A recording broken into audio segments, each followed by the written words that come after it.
Hello mga kabibig! Welcome back sa ating bagong YouTube channel. Ito ang pinakamaingay ng YouTuber sa balat ng YouTube. Ako si Kabibig Maglabak-labak at with evidence. O eto na kabibig ha. Grabe. Fresh from the Netherlands. Galing sa bibig ni Attorney Harry Roque. PRRD makakalaya na dahil sa batas ng the Netherlands. Alam niyo ba kabibig? Ang batas ng the Netherlands, bawal lang ikulong yung mga 80 anyos. Oo. Tapos, ang mga Dutch police, gusto na papauwiin si Pangulong Rodrigo Roa Duterte.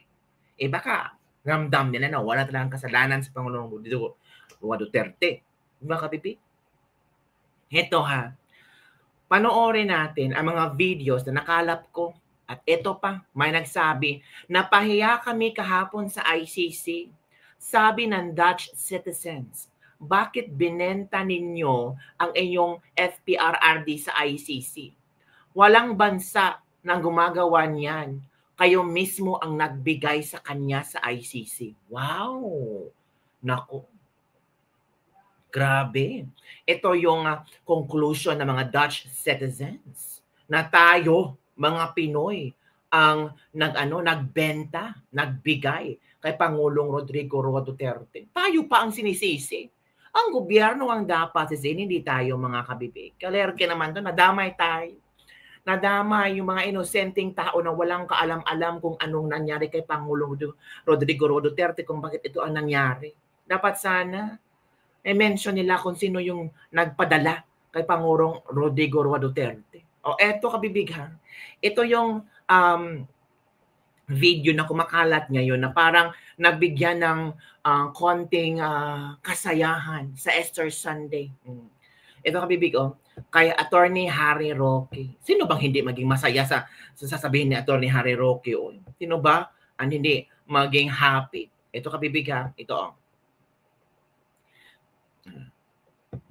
Dito sa Netherlands, meron din mga nagsabi sa akin na mga taga Netherlands, itago natin siya sa pangalang gusto mo ba magpakilala? Dulce. Sabi ni Dulce, dito sa Netherlands, meron silang rule na kapag 80 anyos na, hindi na pinakukulong. Sa Netherlands, meron silang rule or maybe batas, 'di ba? Na kung 80 anyos na yung ipakukulong nyo ay bawal na yan. So ngayon, pwede pa natin i-allege din yan. Na dahil 80 years old na si Tatay Digong, wala na dapat kulong. At yung katunayan na 80 anyos na siya at siya nakakulong, labag yan doon sa karapatan niya ng, anong tawag doon? Equal protection of the laws. Kasi bakit ang ibang mga Dutch o yung ibang mga mamamayan na naririto sa teritoryo ng Netherlands hindi na po pwedeng ikulong pag 80 anyos pero si Tatay Digong ay nakakulong pa rin. So ako'y makikipag-usap din sa mga Dutch lawyers para dito sa batas nito. Wow! Good! Maganda yan, Attorney Harry Roque.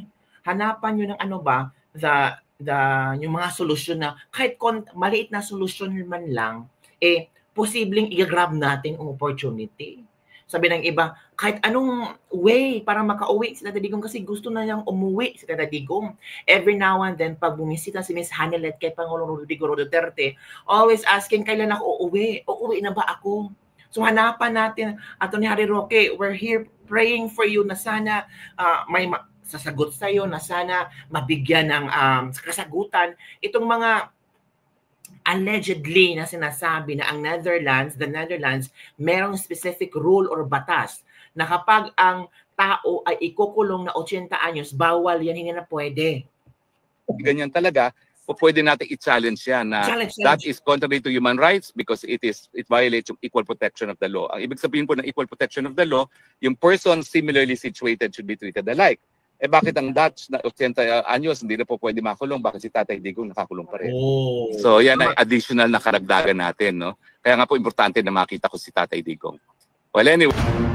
Sana makausap na ni Harry Roque si Tatay Digong. Oo, makausap na tapos usap-usap kung ano pa mga posibleng paraan. Ito isang video mga kabibig ni Hanelet mga kabibig kung saan nagsabi din ang mga Dutch police na iuwi na si Duterte. Oo. Alam niyo mga Dutch police, 'di ba? Nakikita yata ng mga Dutch police kung gaano ka-solid ang mga DDS supporters. O ito kabibig ha. Ito na. Awan siya. Siya ka ng sa gawas, di pangalan nila Duterte. Tapos ako na every time there are gatherings here outside, na, di ba, ginasabihan niya ang mga police na we want our president home. Yung mga police, we also want him home. Exactly. That is true, ma'am. Yeah, Awan siya. Siya ka ng sa gawas, di pangalan nila Duterte. Tapos ako na every time there are gatherings here outside, na, di ba, ginasabihan niya ang mga police na we want our president home. Yung mga police, we also want him home. Exactly. O, di ba? Ang mga Dutch na nga nagsabi. Oo. Ang mga Dutch na nagsabi na gusto na nilang Dutch police ang gusto nilang pauwiin si Pangulo Duterte, di ba? Ako, paano yan mga kabubig? Paano yan? Ano kaya ang magiging tawag dito? Diba? Kung ako naman, if alam naman ng mga Dutch na talagang walang kasalanan si PRRD, diba? Of course, bakit hindi natin pauwiin? Diba? Paano na yan kabibig? Ang mga tao na sa Dutch. So sana ito, no, makita ito ni Attorney Harry Roque na magtanong-tanong siya doon na tawag dito, hinggil sa tawag dito, rule na hindi pwedeng ikulong ang 80 anyos, 'di ba? O ito yung kinakina Attorney Glenn Chong, yung pasabog ni Attorney Glenn Chong. O ito kinig tayo ha. Ito na. Okay. No, kilala mo itong mag-asawang ito, 'di ba? Kilala mo sila. So, if the EU sides with us, if it's the cheating is so blatant, if it's found that it's so rotten, mahihiya sila? Are they going to back down? Okay. Yung lalaki, mahina ang loob. Mahina talaga ang loob ng lalaki. Ang babae, ang porsigido. Kumbaga, ang devil talaga dyan, ang babae. And then, ito ang information ko, Doc, mga kababayan. Actually, yung kay President Duterte, awang-awa nga ako sa kanya. Nagdadalawang isip si Marcos Jr. at si Tambi. Nagdadalawang isip yung dalawa. Ang babae ang nag-push talaga using Bersamin and Marbil. Yun yung information ko. Yun yung dumating sa akin na information. Na ang babae talaga ang nag-push. At that time, she was still in the United States. Kasi nga, di ba? Na-detain ng isang buwan. One month pala. So basically, attorney, what you're saying right now that I'm hearing you say is that magkakaroon tayo ng malaking challenges, no? Malaki kasi ang Pilipino very in love with very very deep respect for her vote. Talagang pinakamamahal natin yan, yung boto natin, di ba? So hindi papayag ang Pilipino dito, attorney. So ano mangyayari? Doc, kaya nga, I'm encouraging everyone, despite the fact that I don't want to be, sino bang gusto maging doomsayer o bringer of doom? I don't really envy my position of itong nagsasabi na may daya. But I have no choice because that is really what is happening. Pero ang pakiusap ko lang sa atin mga kababayan, we have to make that vote surge for our candidates. Para pag may vote surge tayo, there's a possibility na manalo pa rin yung kandidato natin like what happened to President Duterte. But kung hindi man mangyari yan, the cheating becomes so blatant that everybody will revolt on that day. So, kung yun nga, if you want to aim for the stars because even if you don't reach the stars, you get the moon. O, yun yung ibig ko sabihin na kailangan tambakan talaga natin. Yun yung gagamitin natin word. Tambakan talaga natin ang boto. Iboto natin number 18 for party list. Iboto natin yung mga kandidato natin napipili natin, mga kandidato ni President Duterte.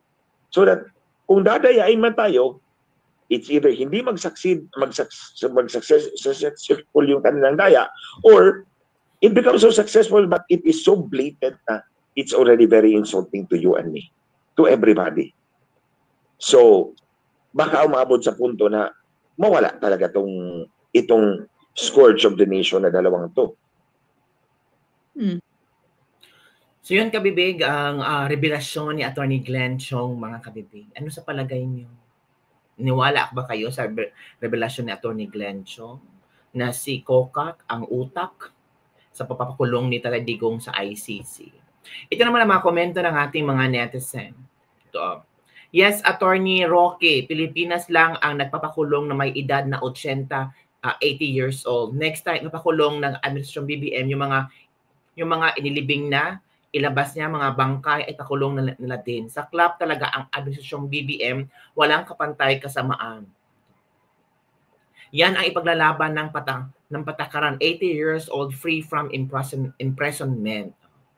Ilabas na kasi ang mga video ni BBM na nadodroga. Di ba si Maharlika Vlog, kahit si Gloria Diaz may mga video rin. Ay, totoo? Ano ba? Bakit nasali si Gloria Diaz dito? Ano ba kayo? Go, Attorney Harry Roque, ipaglaban mo yan. Ito pang sinasabi. Attorney Harry Roque, salamat po sa iyong malasakit at walang tigil na pagtulong kay PRRD. Kasama po kayo sa aking pagdadasal na huwag kayong pabayaan ng ating Panginoon at tulungan nawa kayong makamit ang katarungan sa mga pagsubok na iyong kinaharap sa inyong sariling buhay. Batas ng Dutch citizen, sir. Hindi naman Dutch citizens si Tatay Digong. Sana pwede i-consider ng batas nila. Ito pang sinasabi nito. Di nga siya Dutch pero andyan nakakulong sa lugar ng mga Dutch. Oo nga, no? Hirap naman, di ba? Kahit hindi siya citizen, may law sila eh. Hindi nga Dutch Digong, pero bakit sa lugar nila nakakulong? Consider na yan accountable sa batas ng mga Dutch. Ito pa. Dutch ba si Digong? Sakop ba siya ng batas ng the Netherlands? Ang ICC, sakop ba ng batas ng Pilipinas? Ito pa. Nice move, attorney. Sige, hanapin mo ang mga solusyon para makauwi si Tatay Digong.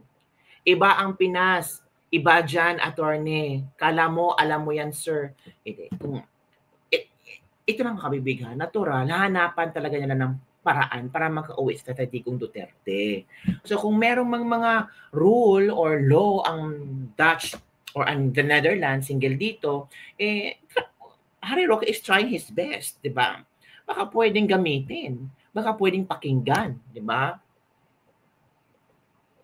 Ito pa mga kabibig ang mga komento. Good news. Kapag yan kinatigan ng Dutch government, malaking celebration ito. Sana nga, Harry Roque, we pray for it.